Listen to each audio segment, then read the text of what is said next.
Gracias a Dios, hermanos. Entonces, aquí hay sillas, hermanos, aquí adelante, no se preocupen. Pueden pasar.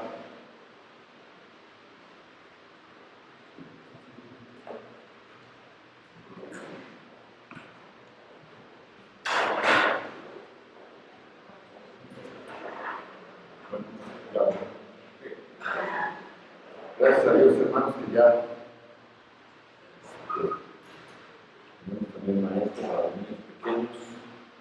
Entonces, pues vamos a comenzar el día de hoy con lo que el Señor nos tiene en esta mañana en cuanto a su palabra. Vamos a orar. Bendito Padre Celestial, te alabamos, Señor, y te damos gracias por tu amor, por tu misericordia, por tu cuidado, Señor, porque podemos abrir tu palabra, Señor, y tu Espíritu Santo nos puede guiar. Señor, danos un corazón dispuesto, una mente abierta, para entender lo que tú tienes, Señor, el día de hoy para nosotros, especialmente para los hijos, para los padres, Señor. Te pedimos que podamos salir pues, bendecidos, sobre todo, Señor, practicando lo que tú nos enseñas cada día. En Cristo Jesús.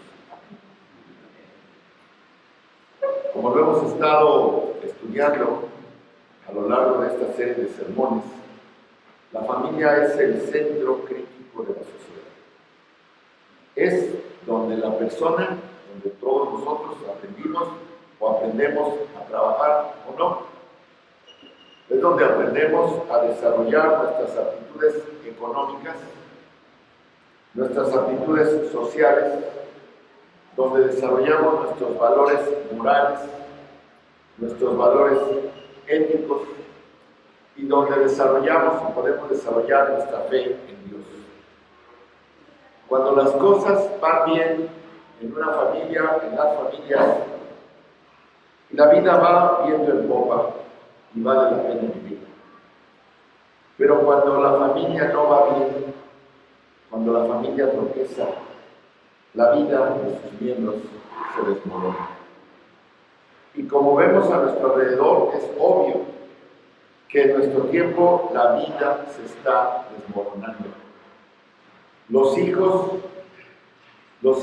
son los más afectados en esta desintegración.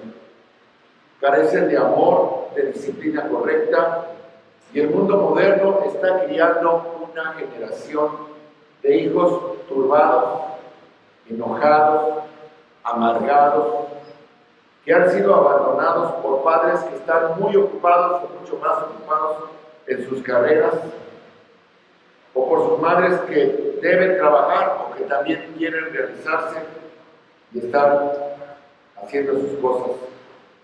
Porque muchas veces los padres están centrados en sí mismos, ocupados en sus propias metas y anhelos, y en muchas ocasiones no solo no quieren que los hijos se metan en su vida, sino que con frecuencia los hijos son abandonados por el caos del divorcio. Muchos de ellos nacen de manera ilegítima, ya no se casan las parejas. Y todas esas cosas de manera trágica afectan a los niños. Un factor importante, hermanos, en nuestra sociedad mexicana, un factor importante en el aumento de la criminalidad, es el producto de esta generación no amada, enojada e indisciplinada. Porque también los jóvenes, al ver el ejemplo, están centrados en sí mismos, son egoístas, son hostiles y están motivados e impulsados por una carnalidad sin refreno, fomentado además por las redes sociales y por todo lo que nos está invadiendo, por lo que esta generación de hijos rebeldes continúa y continúa creciendo. En contraste, hermanos, con todo esto que hay, con todo esto que vemos, con todo esto que existe, está la palabra de Dios. Está la palabra de Dios que es tan clara en sus instrucciones de cómo criar a un hijo responsable, de cómo criar a un hijo fiel. Y realmente no es tan difícil. Podemos entender de manera muy clara el plan de Dios. Y es solo cuestión de que como padres rescatados, salvos por la gracia de Jesucristo, tengamos o podamos o busquemos ser fieles para implementar el plan de Dios. Lo que hemos estado viendo la semana pasada y vamos a continuar esta semana, lo puedo reducir en dos frases, dos enunciados de cómo criar a los hijos. El primero, enséñales la verdad de Dios, enséñales la verdad acerca de Dios y su ley todo el tiempo. Ese es el primer enunciado, repito, enséñales la verdad acerca de Dios y su ley todo el tiempo. Por eso dice Deuteronomio, al acostarte, al levantarte, cuando camines, todo el tiempo. Segunda, exige que obedezcan esa ley y castígalos, repréndelos cuando no lo hagan. Esos son los dos enunciados. No hay otra fórmula, no hay un plan B, no hay un plan C. En estas dos oraciones resumen lo que la Biblia enseña acerca de la crianza de los hijos. Enséñale la verdad acerca de Dios y su ley todo el tiempo. Exige que obedezcan esa ley y castígalos físicamente cuando no lo hagan. Proverbios 22:15 dice: la necedad está ligada en el corazón del muchacho, pero la vara de la corrección lo alejará. La vara de la corrección. Y hermanos, si los niños, los muchachos, los jóvenes, los hijos no conocen la vara de la corrección, no se van a alejar de la necedad. Si no entienden por qué los reprendemos, por qué los castigamos, por qué los corregimos, por qué les damos, no entenderán que hizo mal. Y si no lo entienden, la ley que han violado, pues no van a aprender nunca. Simplemente no sirve, no funciona. La semana pasada estuvimos viendo que los hijos luchan con la maldición que está dentro de ellos. El pecado con que todos nacemos, el pecado original le llaman. También luchan contra el sistema del mundo que está afuera de ellos, que los rodea, el entorno y todo. Pero además luchan con estos problemas enormes de los últimos días, dijimos. Con estas disoluciones que vienen en contra de ellos. No solo lo que está pasivamente afuera, sino lo que está activamente sobre ellos, en contra de ellos. Desde las redes sociales, o primeramente en las redes sociales, las malas amistades, los anuncios. Satanás está trabajando en todo eso activamente sobre nuestros hijos. Por lo tanto, no debemos dejarlos solos. No debemos dejarlos solos. Debemos ayudarlos para que se desarrollen como personas que teman a Dios. Y Efesios 6 dice: hijos, obedeced en el Señor a vuestros padres, porque esto es justo. Honra a tu padre y a tu madre, que es el primer mandamiento con promesa, para que te vaya bien y seas de larga vida sobre la tierra. En otras palabras, instrúyelos acerca del Señor, disciplínalos para que obedezcan esa instrucción. Así de claro, ese es el modelo, no hay otro. Si tu meta es tener hijos que sean obedientes y que honren a su padre y a su madre, a los que quieres que sean bendecidos en esta promisión, en esta bendición prometida, pues sigue el modelo, no te queda otra. Si quieres que a tus hijos les vaya bien, sigue el modelo que la Biblia ha trazado. Hoy vamos a seguir hablando acerca de la responsabilidad de los hijos, que es una sola, que decíamos la semana pasada. No hay otro mandato para los hijos, no hay vete las tortillas, no hay tiene tu cama, no hay lava los trastes, no hay nada de eso, le dice a Dios. Solamente una palabra le dice la Biblia a los hijos, tanto en el Antiguo como en el Nuevo Testamento. Dice: hijos, obedeced a vuestros padres y honradlos. Esa es la esfera de toda su responsabilidad. Los hijos están bajo sus padres, bajo la protección y bajo la responsabilidad de los padres, y son llamados a la sumisión y al respeto.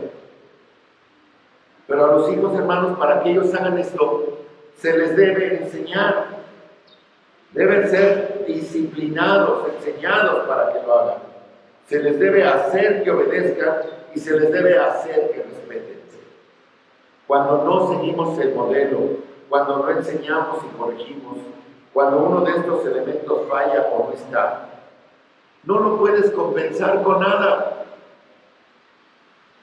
Si alguno de esas dos partes, la enseñanza y la corrección, no van de la mano, no son como los rieles del ferrocarril, que ahí van, quítenle un riel al ferrocarril y ¿qué pasa? Se descarrila, no puede andar en uno solo, tiene que ir en dos. Y los monorrieles funcionan de manera muy diferente a los ferrocarriles, van agarrados por todo al riel que los conduce. Entonces,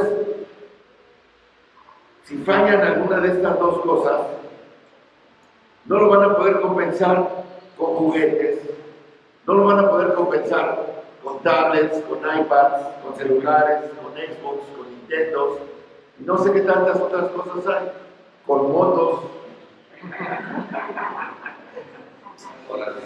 No lo van a poder compensar con nada. Tú vas a querer darle un ambiente feliz, un hogar cómodo, pero si la enseñanza de la palabra y o la corrección están ausentes de su vida, no van a aprender dominio propio. No van a aprender a controlarse a sí mismos. Y si no aprenden el dominio propio, rápidamente se van a ir en el camino para ser reprobados por Dios y se dirigen a la condenación. Y no queremos que nuestros hijos se condenen, hermanos. Los hijos, los niños, nacen sin saber muchas cosas. No saben hablar, no saben caminar, no saben comer. Pero en particular hay 4 áreas con las que nacen, con que las que necesitan aprender. Son muy deficientes cuando los niños nacemos. Todos ustedes y nosotros, los pequeños, cuando nacen hay 4 áreas que son muy deficientes, que tienen que ir desarrollando y aprendiendo de los padres. Y las encontramos simplemente recordando a nuestro Señor Jesucristo en su infancia, Lucas 2, 52, Lucas capítulo 2, versículo 52, donde narra en una línea la infancia de nuestro Señor Jesús. Y es todo lo que sabemos de la infancia del Señor Jesús. Pero dice, y Jesús crecía en sabiduría y estatura y en gracia para Dios y los hombres. Cuenta 3, ¿verdad? Pero no, son 4. Jesús, como un niño pequeño, creció en estas 4 áreas. Sabiduría y estatura significa que creció mentalmente, y físicamente, llevan 2, ¿verdad? Y en gracia para con Dios y para con los hombres significa que creció espiritual y socialmente. Ahí están las otras 2. Creció pues de manera mental, física, espiritual y social. Estas son las 4 categorías que los hijos al nacer carecen o son muy deficientes. Son deficientes mentalmente, lo que significa que tienen un conocimiento y una sabiduría limitadas cuando nacen. Apenas el cerebrito se empieza a desarrollar y eso sí empiezan a captar, pero sí. ¿Quién sabe cuántos megakilowatts por segundo empiezan a cargar toda esa memoria y todo eso? Porque así son. Como esponjitas, dice mi mamá. También son físicamente deficientes, tienen una fortaleza limitada, sus piernitas no lo sostienen, sus manos no pueden hacer nada, su cabecita se les va. ¿No es así? Porque físicamente están muy limitados y tienen que ganar fortaleza conforme van siendo alimentados y ejercitándose y todo lo que ya conocemos. son socialmente limitados, no les interesa a nadie más que ellos mismos. ¿Verdad? Si un niño empieza a llorar porque tiene hambre, ¿qué va a hacer el niño? La mamá no va a saber, espérame 20 minutos, porque estoy ocupado. Sí, mamá, no te apures. No, para nada. Va a llorar y llorar y llorar hasta que le den. Porque solo piensan en él mismo. Son egoístas. Ellos quieren lo que quieren, cuando lo quieren. Y no les importa qué pase alrededor de ellos. Pero es natural, es normal. Pero además los niños pequeños son deficientes espiritualmente, porque nacen con el pecado original que todos nacemos y no conocen a Dios personalmente. Nadie se los ha presentado. Los niños son de Cristo, pero en ese momento no lo conocen. Los padres entonces tenemos que crear un ambiente y un contexto que provoque en ellos el desarrollo de estas áreas. Eso es lo que tenemos que hacer. Mentalmente debemos estimularlos para que conozcan la verdad de Dios. Físicamente debemos alimentarlos para que puedan crecer, fortalecerse, desarrollarse. Socialmente debemos enseñarles la humildad y el amor hacia los otros y el servir a sus semejantes. Espiritualmente debemos confrontar su pecado y llevarlos al lugar del arrepentimiento y a la fe en Jesucristo. En eso consiste la crianza de los hijos. Es enseñarles acerca de Dios y de su ley todo el tiempo e implementar la obediencia a esa ley, disciplinándolos cuando ¿qué? Pues cuando no obedecen. Hermanos, francamente, si seguimos este patrón, va a dar lugar a resultados maravillosos. Y no tienes que ser un doctor en psicología, en filosofía, en psiquiatría infantil para entender esto. Es muy fácil. Instruye al niño en su carrera y aún cuando viene viejo, ¿qué dice? No se apartará de ella. Eso sí, tienes que ser un doctor en psicología para saber cómo controlar a los hijos que no son criados bajo este modelo. Y eso es lo que tenemos en la actualidad. Hoy en día el mundo entero está lleno de psicólogos, de sociólogos, de filósofos, de psiquiatras, tratando de entender y de buscar cómo hacerle para controlar a una generación de hijos que están totalmente fuera de control, porque no han sido criados según los principios de las Escrituras. Tenemos una generación completa de hijos desobedientes, de hijos orgullosos, de hijos egocéntricos que buscan satisfacer únicamente sus impulsos y sus deseos carnales. Y por eso la maldad aumenta. Por eso la criminalidad está desbordada. Por eso la autoridad no puede hacer nada. ¿Qué edades tienen ahora los sicarios, los jóvenes que andan por ahí con pistola, con navaja, con AK-47, pidiendo piso? O sea, mucho menos de 20 años.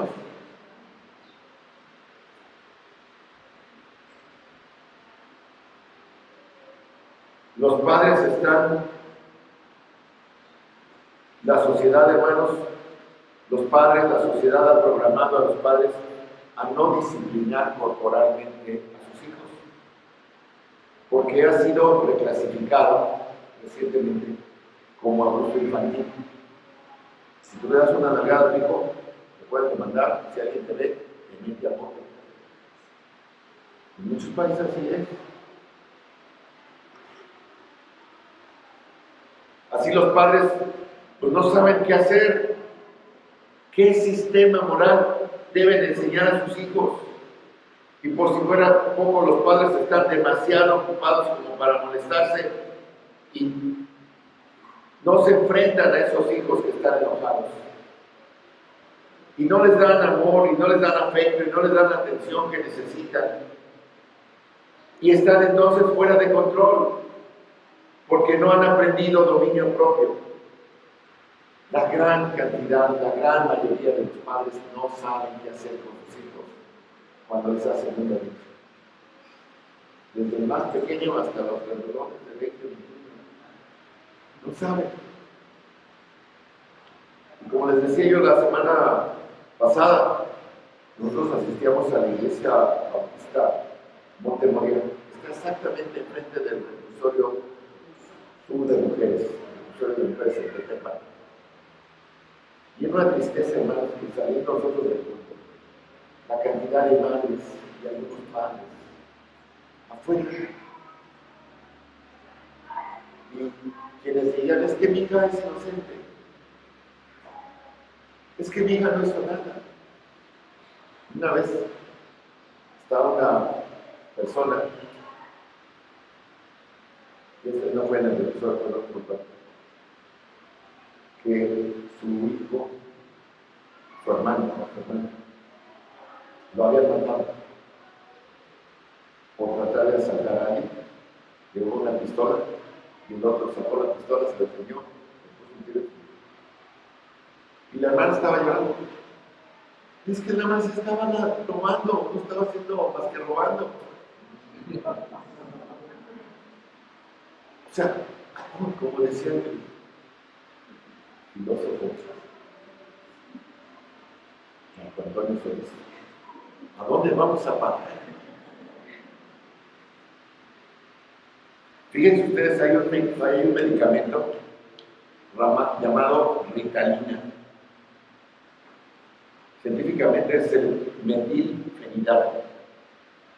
Este medicamento se usa para el tratamiento de ciertos trastornos de conducta, como el déficit de atención e hiperactividad, el famoso TDAH. En inglés, ADHD. En México, hermanos, la Secretaría de Salud reporta que en 2017, antes de que empezara el sexenio que estaba terminado, el 5% de los niños entre 4 y 12 años tenían TDAH. 5% de cada 100 niños. En 2022 reportan que hay el 8.8%. Este es un aumento mayor al 50% en menos de 6 años. 5 años, del 17 al 22. No hay estadísticas del 23, no. Pero este medicamento, en Europa y en Estados Unidos, esta droga se aplica libertariamente, como ya decimos, en las escuelas públicas. Llega un niño y la maestra dice, es que se para, papá. No, es imperativo su medicamento. Entonces dan al niño su pastillita a la hora de después del lunch, y entonces a la siguiente clase el niño está como loca, pasado, drogado por esta situación. En Estados Unidos se tiene que hasta un 10% de niños entre 4 y 12 años en las escuelas que llaman ya las elementales, que van de primaria y secundaria, tienen que pasar a la enfermería de su escuela que les den su pastilla. Porque son hiperactivos, porque tienen TDA. Es tremendo. Creo que en 2019 ha empezado a bajar ese consumo porque pues ha habido muchas quejas, y en el mercado negro esta pastillita ahora ya la están comprando los niños, los jóvenes, para sustituir algunas drogas que son más caras en el mercado. La pastillita la pueden comprar más barata, pero pueden comprar algún tipo de droga más fuerte. Pero a eso está llegando la sociedad. La tasa de uso de Ritalin es 5 veces más alta que en el resto del mundo. Y es tan común en algunas áreas que ya le llaman la vitamina R.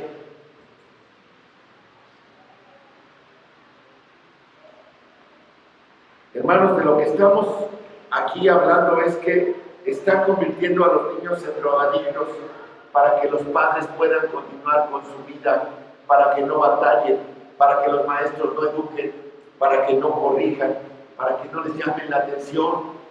En vez de darles una palmadita, y lo salva hacia la parte, les dan su pastillita para que se calmen y ya no se porten mal. A ese grado estamos llegando. Hoy en día, fíjense ustedes, los científicos, de ayer me puse a investigar y en eso me tardé bastante. Los científicos dicen, o saben, o al menos saben, que el TDA no es el resultado de algún daño cerebral. O sea, un niño con TDA no tiene nada en su cerebro malo. No es el resultado de lo que come. No es que tome café, dulces, azúcar, no sé, pero no es el resultado del TDA. Y escuchen estos, los científicos están seguros de que tampoco es el resultado de una mala crianza. ¿Y saben a qué le llaman mala crianza? A disciplinar corporalmente a los hijos. Quiere decir que no es resultado de las nalgadas a los corporales. No es el TDA, no es el resultado de eso. Eso está lo que dicen los científicos. Algunos doctores creen que puede ser el resultado de algo que salió mal en el embarazo, pero no saben qué. Que algún tipo de afección fetal, cualquier cosa, desde algún problema genético hasta el uso de la mamá de alcohol o la exposición al plomo del útero, en fin, pero no saben que si son prematuros, que si es el ambiente, pero no saben la causa del TDA. Y cada día más niños tienen TDA. ¿Cómo lo diagnostican? ¿Cómo diagnostican el TDA? Hay una lista de 19 cosas, 19 síntomas en un niño que puede manifestarse. Si el niño tiene 6 de esas 19, el niño tiene TDA. Ahí les van.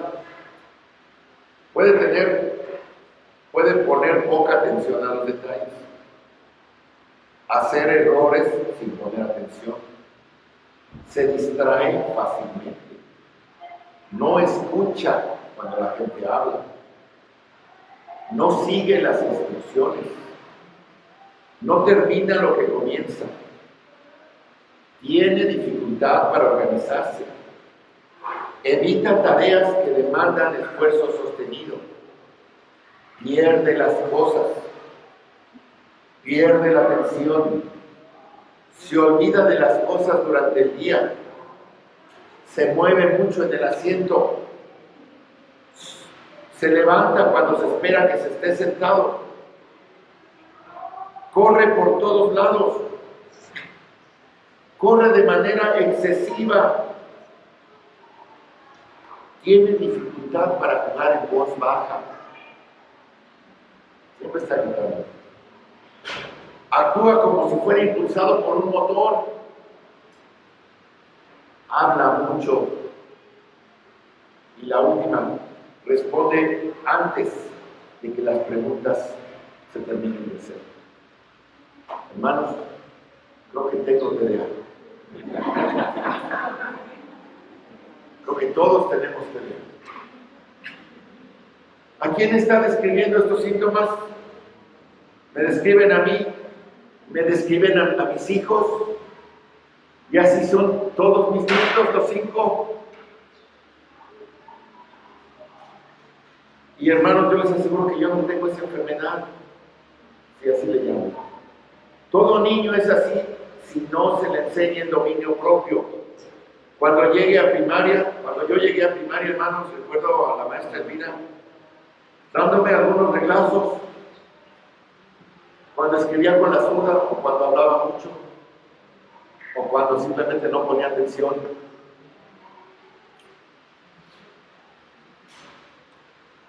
A la maestra Lupita poniendo un sello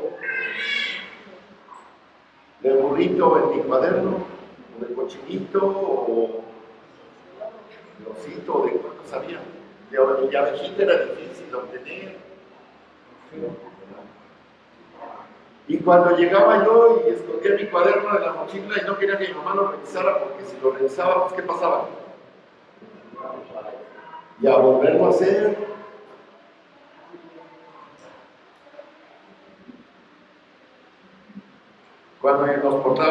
éramos 3 hombres, Josué nació 12 años después.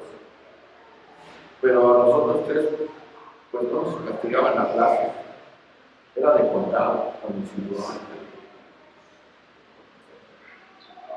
Y la chancla que usaba mi mamá cuando no usaba el cinturón era una chancla dura, no las sandalias esas que hacen por ahí, no, era una chancla dura. Mis padres tuvieron un desafío tremendo de enseñar a 4 niños, dominio propio. Mis padres trabajaron muy duro y ese trabajo muy duro se multiplicó por 4 porque tuvieron 4. Para controlarlos, para disciplinarlos. Nos enseñaron la verdad de Dios todo el tiempo. Nosotros decíamos que éramos ratones de iglesia porque estábamos desde el matutino hasta el culto nocturno en las banderas. Nos sentíamos ratones de iglesia. Y así nos bombardearon con la palabra de Dios. Cuando desobedecíamos, disciplinaban. Hermanos, en nuestra sociedad es triste ver a todos estos psicólogos y psiquiatras que andan corriendo por todos lados, tratando de resolver un problema que solo puede ser resuelto en el hogar. En ningún otro lado, en ningún consultorio, en ningún psiquiátrico. En el hogar.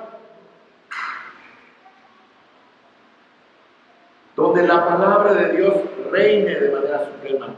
No hay otra manera. Y somos llamados, padres, a enseñar a nuestros hijos a obedecernos. Y no solo porque tenemos esta mente independiente, sino ¿saben por qué? ¿Cuál es la verdadera razón para que nuestros hijos nos obedezcan? Porque somos representantes de Dios ante ellos. Porque Dios nos ordenó eso. No es porque seamos los papás. Varias veces me dicen, pues sí, porque soy tu mamá. Se acabó. Discusión. Bueno, pues esa razón que me da mi mamá es mucho más superior. ¿Por qué? Porque ella me debió haber dicho, ¿sabes qué? Porque Dios así lo manda y ahí sí, ¿para qué discutirle? No hay otra manera. No solo, hermanos, tenemos que enseñar a nuestros hijos esto, porque representamos nosotros como padres la verdad de Dios. Esa es la verdadera razón por la que nos deben obedecer, porque representamos la verdad de Dios y representamos nuestros valores y nuestra ética. Son la ética, las verdades de Dios. Esto es lo que debemos transmitir. Hijos, obedecer el Señor a nuestros padres, porque esto es justo. Esa es la palabra. Justo es, Dios es justicia. Su trono está lleno de justicia. Obedecer en el Señor a nuestros padres. ¿Por qué quiere decir eso? Por causa del Señor Jesús, tus padres, hijos, te están enseñando las cosas que son valiosas para Dios. Chavos, esa es la razón por la que tienen que obedecer a sus papás. Porque te están enseñando lo que es valioso para Dios. Hijos, ustedes deben obedecer a sus padres con disposición. Deben obedecer a sus padres incondicionalmente. Deben obedecer a sus padres con gusto, con gozo, porque les están enseñando la verdad de Dios. Y todos estos esfuerzos que se llevan a cabo en nuestra cultura, todos estos esfuerzos que buscan liberar a los hijos de la autoridad paternal y liberar a los niños y a los hijos del castigo físico, hermanos, son desastrosos y están provocando la caída de la sociedad. Y están violando finalmente la ley de Dios. Un maestro enojado entregó su renuncia a la escuela con el siguiente comentario. En la carta decía: hoy en día en nuestras escuelas los maestros temen a los directores. Los directores le tienen miedo a los superintendentes. Los superintendentes le tienen miedo a los miembros de la dirección. Los miembros de la dirección le temen a los padres. Y los padres le temen a los hijos. Y los hijos no le tienen miedo a nadie.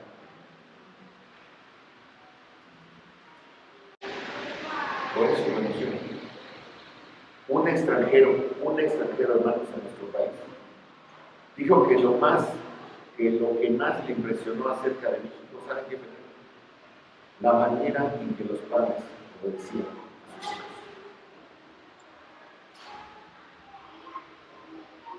Se voltearon los papeles. Qué trágico.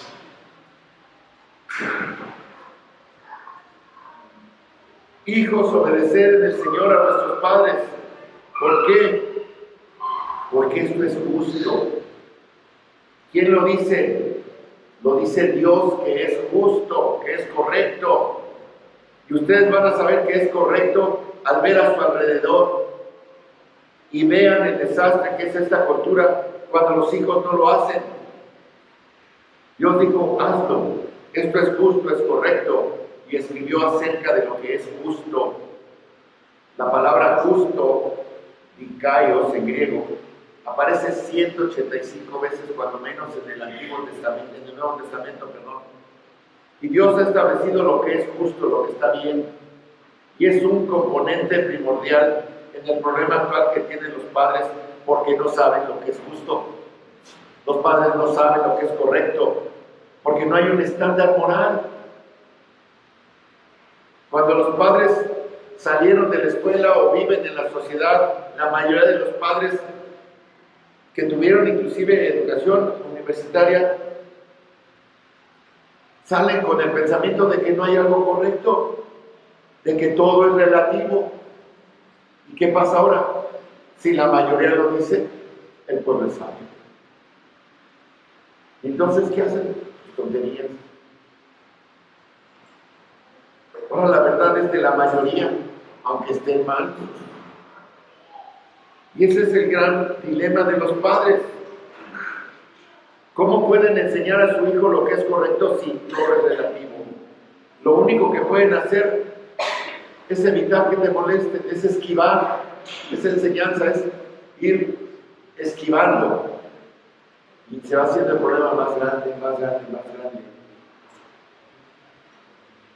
Hasta que pues llega un momento en que estallas o la familia explota o se deshace.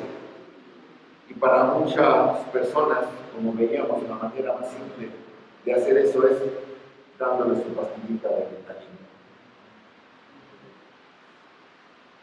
Dios ha establecido lo que es justo, lo que es correcto, y fuera de Dios no hay nada correcto. Nehemías 9:13 dice, y sobre el monte de Sinaí descendiste, y hablaste con ellos desde el cielo, y les diste juicios rectos, leyes verdaderas, y estatutos y mandamientos buenos. El Salmo 19:8 dice, los mandamientos de Jehová son rectos, que alegran el corazón. El precepto de Jehová es puro, que alumbra los ojos. El Salmo 119:35 dice, conozco, oh Jehová, que tus juicios son justos. El mismo Salmo, el versículo 128 dice, por eso estimé rectos todos tus mandamientos sobre todas las cosas y aborrecí todo camino de mentira. Oseas 14:9 dice, ¿quién es sabio para que entienda esto y prudente para que lo sepa? Porque los caminos de Jehová son rectos y los justos andarán por ellos, mas los rebeldes caerán en ellos. Romanos 7:12, de manera que la ley a la verdad es santa y el mandamiento santo, justo y bueno. La única manera en la que puedes criar a tus hijos es correctamente, es criarlos según la palabra de Dios. Entonces, hermanos, tenemos que enseñar a nuestros hijos lo que es correcto. Los tenemos que llamar a la obediencia como si estuvieran obedeciendo al Señor, porque estamos transmitiendo, porque estamos enseñando su palabra y su voluntad. Y no solo lo hacemos mediante la instrucción verbal, no solo lo hacemos a leerles la palabra de Dios, lo tenemos que hacer siendo un ejemplo en nuestra propia obediencia a Dios. Y ahí es donde fallamos. Y si tratas de enseñar y no lo vives, provocas confusión, provocas caos en la mente y en el corazón de tus hijos, y eso es devastador. Les enseñamos a obedecer, ¿cómo? Obedeciendo. Perdón. El hijo eventualmente va a crecer y va a alejarse de los padres y va a llegar a tener una relación directa con Dios a través de Jesucristo. Pero mientras ese niño es pequeño, su relación con Dios es a través de nosotros. Por eso los traemos a la iglesia, por eso les leemos la Biblia, por eso les contamos historias bíblicas, por eso nos hincamos abajo de la cama para orar con ellos, porque su relación con Dios es a través nuestra. Cuando un niño desobedece a sus padres, realmente está desobedeciendo a Dios. Cuando un joven rechaza a sus padres, está rechazando a Dios. Y esto para el Señor es tremendamente serio. De la misma manera, un hijo que pelea en contra de sus tendencias rebeldes naturales y se somete a sus padres, se está sometiendo a Dios. Y eso trae bendición maravillosa. Dile eso a tus hijos, díselo. Diles, quiero que me obedezcas, porque al obedecerme a mí, estás obedeciendo a Dios. Y obedecer a Dios significa que vas a tener bendición, vas a ser bendecido. Dile, obedéceme, porque si no me obedeces, es falta de respeto a Dios en cuya voluntad te estoy instruyendo. Y si desobedeces a Dios, vas a traer a tu vida juicio y disciplina serios. Es un concepto tremendo, hermanos. Los hijos necesitan entender que la manera en que responden a sus padres es como le responden a Dios mismo. Y necesitan entender lo que implica la desobediencia, porque su relación con Dios es una relación especial. Definida al menos en Marcos 10, del 13 al 16, dice, y le presentaban niños para que los tocasen. Y los discípulos reprendían a los que los presentaban. Viéndolo, Jesús se indignó y les dijo, dejad a los niños venir a mí y no se los impidáis, porque de los tales es el reino de Dios. De cierto os digo que el que no recibe el reino de Dios como un niño, no entrará en él. Y tomándolos en los brazos, poniendo las manos sobre ellos, los bendecía. Qué hermoso, hermanos, y qué responsabilidad. ¿Cuántos padres hay que están impidiendo que los niños lleguen a Jesús? Dice el Señor, no se los impidan, y esa palabra es para nosotros los padres también. No se los impidan. Esos pequeños Jesús los tocó y los bendijo, porque son especiales para Dios. Pero su relación con ellos es mediada a través de nosotros, los padres. Nuestros hijos necesitan entender eso. Necesitan saber que su mayor rendición de cuentas es a Dios. Y eso se manifiesta a través de la obediencia a los padres. Y aplica también desde el punto de vista como padre. Esto, hermanos, nos debe de quitar lo arbitrario. ¿No es cierto? No podemos andar disparando todo tipo de mandatos a los hijos, a menos que estén apoyados en principios bíblicos. Recuerdo con tristeza la historia de Absalón. En 2 Samuel, capítulos del 13 al 18, 5 capítulos, que se ocupan de la historia de un hijo rebelde. ¿Quién era su papá? David. Ese cuyo corazón era conforme al corazón de Dios. Difícilmente fue un padre perfecto. No disciplinó a sus hijos. ¿Y cómo terminó Absalón? Como un hijo rebelde. Terminó David no con uno, con varios hijos rebeldes. Ni su madre ni su padre le enseñaron el dominio propio. La historia es que el medio hermano de Absalón, Amón, siguió el mal ejemplo de su padre, David. Y estoy hablando del pecado de David con Betsabé. ¿Qué hizo Amón? violó a su media hermana de Absalón, Tamar. ¿Y qué hizo David? Nada. Como que la Virgen le habló. ¿Qué pasó? Absalón mató a Amón. ¿De dónde lo aprendió Absalón? De David. ¿Quién mató a Urias? El esposo de Betsabé. Ya estaban pequeños cuando esto pasó. David finalmente actuó por temor a Absalón, no por preocupación paternal, sino por temor, lo exilió. Pero aún así se rehusó a enfrentar la situación hasta que se vio forzado a hacer eso. David fue un padre débil, ineficaz, y Absalón tenía muchos motivos para ser hostil, para estar enojado, para estar fuera de control. Pero a pesar de los motivos que tenía Absalón, él debió haberse sometido a David. Él debió haber hecho lo que era correcto, pero no lo hizo. ¿Y qué pasó? Dios intervino. Ante el fracaso de un padre, David, Dios mató a Absalón. Tal como Dios dijo que lo haría con los hijos rebeldes. Y estoy hablando de un asunto muy serio. Muy serio. A ese grado toma el Señor la educación de los hijos. Enseñarle a tus hijos lo que es. Versículo 2. Y luego Juan 3. La responsabilidad de enseñarles a los hijos el respeto.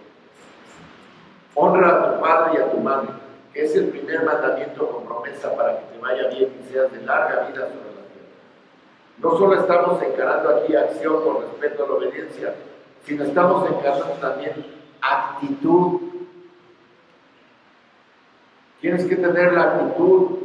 Éxodo 20:12 dice: honra a tu padre y a tu madre, para que tus días sean largos sobre la tierra que el Señor, tu Dios, te da. Es lo que está repitiendo Pedro. De manera clara se remonta a los 10 mandamientos: honra a tu padre y a tu madre. No solo obediencia por fuera, sino obediencia por dentro, desde adentro. Obediencia basada en el respeto y la reverencia y la honra. No una experiencia egoísta, no una experiencia amargada, no una obediencia indispuesta, no una obediencia resentida o temerosa, sino una obediencia por amor y con respeto. La palabra honra significa valorar a un precio alto. Como por ejemplo las joyas. Hay museos que tienen las joyas en vitrinas protegidas, cosas muy valiosas, ¿no? Por ejemplo, yo no sabía, pero la Mona Lisa, que está en el Museo de Louvre, no valía tanto antes de que fuera robada. Cuando la robaron, su precio subió exponencialmente y ahora es la pintura más cara que hay. No tiene ni valor, no lo pueden ni calcular. Y está súper requete contra su protegido. Y no es la mejor pintura de Leonardo. Bueno, valora a tu padre y a tu madre. Valora lo que tienes. Ponles un precio alto. Hazlos quedar bien. Reconoce de cuánto valor son para ti. Hijos, volteen a ver a sus papás y sus mamás. Reconozcan el tesoro tan grande que tienen.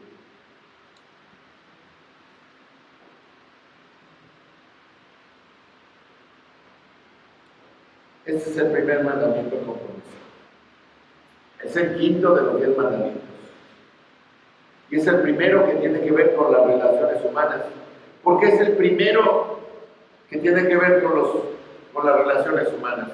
Los primeros 4 mandamientos de los 10 tienen que ver con la relación de uno personalmente con Dios. Pero el quinto mandamiento es el primer mandamiento donde hay una promesa que tiene que ver con las relaciones humanas Y la promesa es para que te vaya bien y seas de larga vida sobre la tierra. ¿Quieres una vida feliz? ¿Quieres una vida plena? Obedece a tus padres. Tus hijos necesitan saber esto. No lo retengan, enséñenlo, hermanos. No se lo guarden. Es absolutamente esencial que sepan que Dios promete bendición y larga vida a los que obedecen. Y es que esa obediencia es mediada a través de sus padres. De todos los mandamientos que tienen que ver con las relaciones humanas, este es tal vez el más importante, porque es el corazón de todas las relaciones, porque se encuentra en la médula de la familia, por lo tanto está en la médula de la iglesia, por lo tanto está en la médula de la sociedad, la cual está constituida por familias. Una generación de hijos indisciplinados, irrespetuosos, rebeldes y desobedientes destruyen familias, iglesias y naciones. Y cuando se tiene un hijo desobediente y irrespetuoso, es una tragedia para la familia. Y en muchas maneras. Proverbios 10:1 dice: el hijo necio es tristeza de su madre. Proverbios 17:25 dice: el hijo necio es pesadumbre de su padre y amargura a la que la dio por los años. Y algunas mujeres lo saben, como estas que les platicaba yo, que estaban afuera de la televisión. No solo es una tristeza para la madre, dice 17:21, dice: el que engendra al insensato, para su tristeza lo engendra, y el padre del necio no se alegrará. 19:26 de Proverbios: el que roba a su padre y ahuyenta a su madre es hijo que causa vergüenza y acarrea oprobio. Es una tristeza para su madre, una tristeza para el padre, una desgracia para la familia, una humillación entera para los hermanos, una aflicción para la iglesia y una carga para la sociedad. Y les decía que era tan duro, tan tremendo y tan serio para Dios esta situación, que vayamos a Deuteronomio 21, 18 al 21. Ya con esto vamos a terminar. Dice: si alguno tuviere un hijo contumaz y rebelde, que no obedeciere a la voz de su padre, ni a la voz de su madre, y habiéndole castigado no les obedeciere, entonces lo tomarán su padre y su madre, y lo sacarán ante los ancianos de su ciudad, y a la puerta del lugar donde viva, y dirán a los ancianos de la ciudad: este nuestro hijo es contumaz y rebelde, no obedece a nuestra voz, es glotón y es borracho. Y entonces todos los hombres de su ciudad lo apedrearán y morirá, y así quitarás el mal de en medio de ti, y todo Israel oirá y temerá. Le quitarán la vida. ¿Por qué? Porque lo que estos hijos rebeldes y contumaces provocan es una infección en la nación, y esto es devastador. Una infección que estamos experimentando en la actualidad. Dice Deuteronomio 21:21, dice: así quitarás el mal de en medio de ti, y todo Israel oirá y temerá. Yo sabía que la preservación de la nación de Israel dependía del proceso de la obediencia de los hijos. Así de directo. Por eso es tan drástico nuestro Dios. Así que, hermanos, mejor vayamos a Efesios 6:3, para que te vaya bien y seas de larga vida sobre la tierra.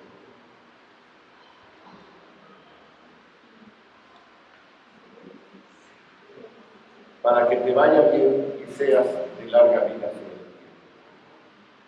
Dos cosas: habrá una calidad de vida y una cantidad de vida. Para que te vaya bien, ahí está la calidad de vida.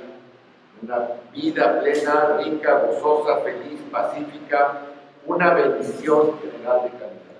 Y yo creo eso. estoy convencido que esto es lo que las Escrituras están diciendo. No solo cantidad de vida, sino también larga vida en la tierra. Y decía la semana pasada, qué bueno que tenemos hermanos ancianos, que seguramente son ejemplo de que honraron a sus padres. Y pueden llegar a los 90 y más.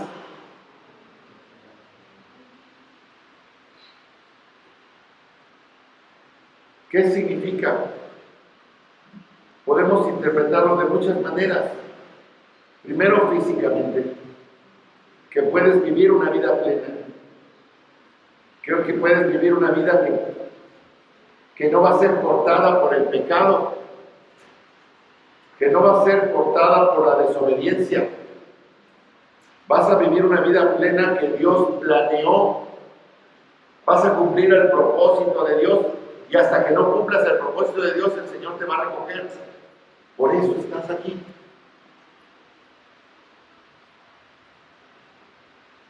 En segundo lugar, vas a vivir una vida milenaria. Si sigues a tus padres, a la fe en Jesucristo, vas a regresar durante 1000 años en la tierra y vas a estar en el reino del Señor Jesucristo durante esos 1000 años. Y después, en tercer lugar, vas a vivir eternamente en los cielos nuevos y en la tierra nueva. Así que, hijos, obedezcan. Hijos, honren a sus padres. Dios los bendecirá y los dejará vivir una vida plena. El mejor escenario nos es presentado en la batalla de la palabra. Enséñale a tu hijo acerca de Dios. Enséñale a tu hijo acerca de su ley. Todo el tiempo. Decía yo la semana pasada, como si agarras una cubeta de esas de 20 litros lleno de la palabra de Dios y vacíasela. Todos los días, vacíasela. Empápalo de la palabra de Dios. Que se mojen hasta el tuétano de la palabra de Dios. Hazlo conformarse a esa ley. Y cuando no lo haga, disciplínalo, tanto como haga falta. Hazlo con la dirección del Espíritu y del amor de Cristo. Y tus hijos serán tuyos.